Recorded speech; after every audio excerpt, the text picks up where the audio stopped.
Hello students, this is your geography class. I am your geography teacher. Today we will discuss about agriculture. Students, last class में हमने पढ़ा था primary activities के बारे में. Primary activities क्या है उसका डेफिनेशन हम लोगों ने पढ़ा था और उसके बाद टाइप्स ऑफ फार्मिंग के बारे में पढ़ा था. आज उसी चैप्टर को हम लोग कंटिन्यू करते हैं और उसी को आगे पढ़ते हैं जिसमें हम लोग एग्रीकल्चर के बारे में ही पढ़ेंगे. टॉपिक का नाम है फैक्टर्स अफेक्टिंग एग्रीकल्चर, हिंदी में जिसको कहते हैं कृषि को प्रभावित करने वाले कारक. यानी कि कृषि जो होती है उसको ऐसे कौन कौन से कारक हैं या ऐसे कौन कौन से कारण हैं जो कृषि को प्रभावित करते हैं, या तो उत्पादन अच्छा देते हैं या फिर उत्पादन कम देते हैं. तो ऐसे क्या क्या कारक हैं उसके बारे में हम लोग एक एक करके पढ़ेंगे. तो सबसे पहला कारक है या सबसे पहला फैक्टर है जो एग्रीकल्चर को अफेक्ट करता है वो है क्लाइमेटिक कंडीशंस. हिंदी में है जलवायु दशाएं. क्या है climatic conditions? Climate has the direct influence on agriculture. It affects agriculture as adverse weather conditions result in crop failure. Normal condition of temperature and rainfall supports the good and excessive agriculture.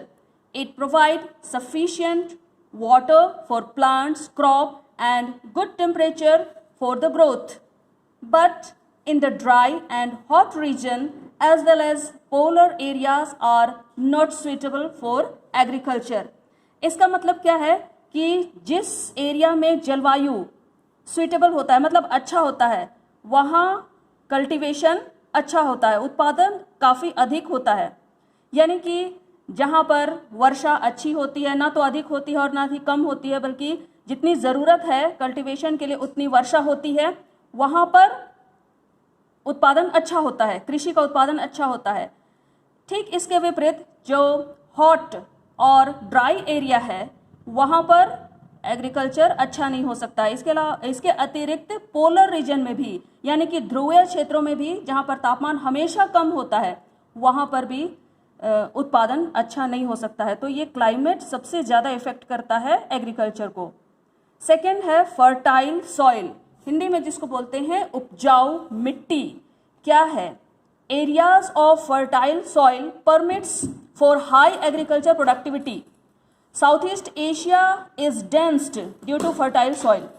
Most of the world's fertile soil are found in the river valleys of Ganga, Indus, Huang Ho, Mississippi etcetera, where there is high agro surplus production. In India, Punjab, Haryana, Uttar Pradesh, Bihar, etc. are places found fertile soil suitable for agriculture. जिन क्षेत्रों में उपजाऊ मिट्टी मिलती है वहाँ पर कृषि का काम ज़्यादा किया जाता है और उत्पादन भी अधिक होता है. फर्टाइल सॉइल हम देखेंगे कि भारत में या फिर वर्ल्ड में किसी भी क्षेत्र में उपजाऊ मिट्टी ज़्यादातर नदियों के किनारे ही पाई जाती है. भारत में सिंधु, गंगा, इन नदियों के किनारे उपजाऊ मिट्टी अधिक पाई जाती है जहाँ पर की पॉपुलेशन भी ज़्यादा है क्योंकि वहाँ पर खेती अच्छी होती है. इसके अलावा हुआंग-हो नदी, मिसिसिपी नदी, इनके किनारे भी उपजाऊ मिट्टी पाई जाती है जहाँ पर जनसंख्या अधिक पाई जाती है क्योंकि यहाँ पर उत्पादन अच्छा होता है, खेती का काम बहुत अच्छा होता है. थर्ड है नियरनेस ऑफ मार्केट, बाजार की निकटता.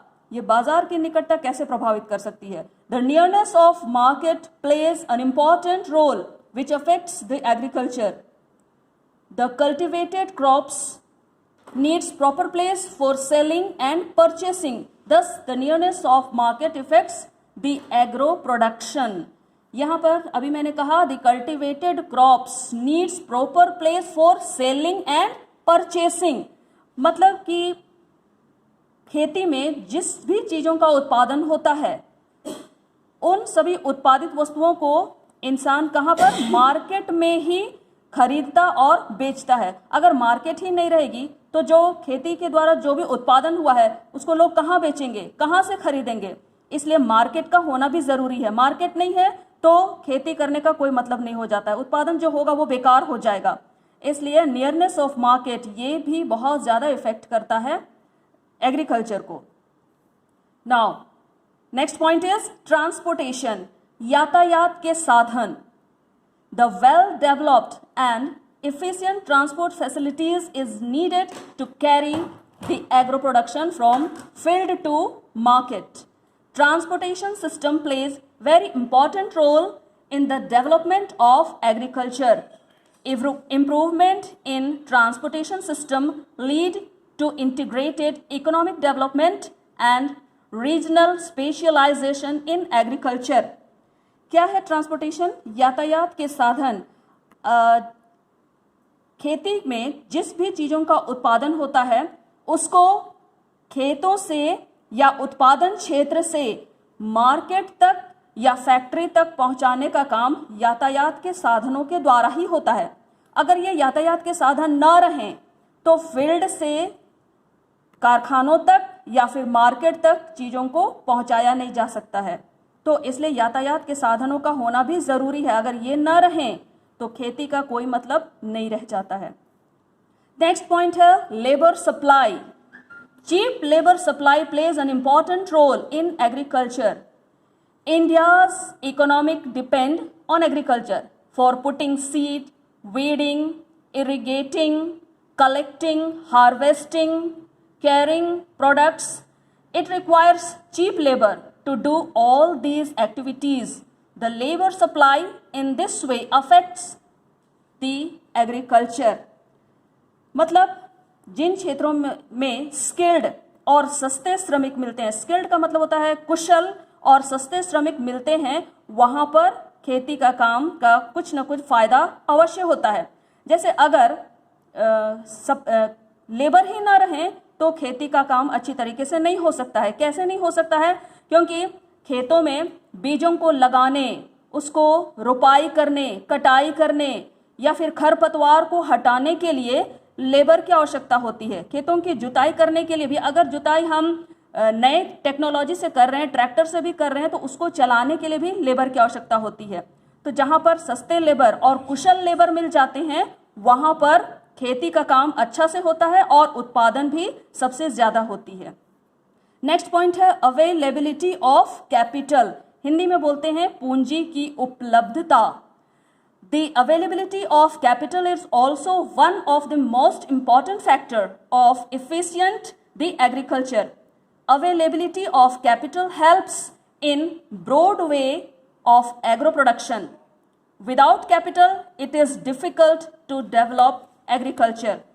किसी भी काम को हम लोग जानते हैं कि किसी भी काम को शुरू करने के लिए हमें पूंजी की आवश्यकता होती है, चाहे वो किसी भी प्रकार का छोटा बिजनेस हो या किसी भी प्रकार की खेती हो, किसी भी क्षेत्र में हमें पूंजी की आवश्यकता होती है। एक किसान के पास अगर बीज को खरीदने के लिए पैसे न रहें तो वो बीजों को कैसे लगाएगा? इसलिए पूंजी का होना अति आवश्यक है।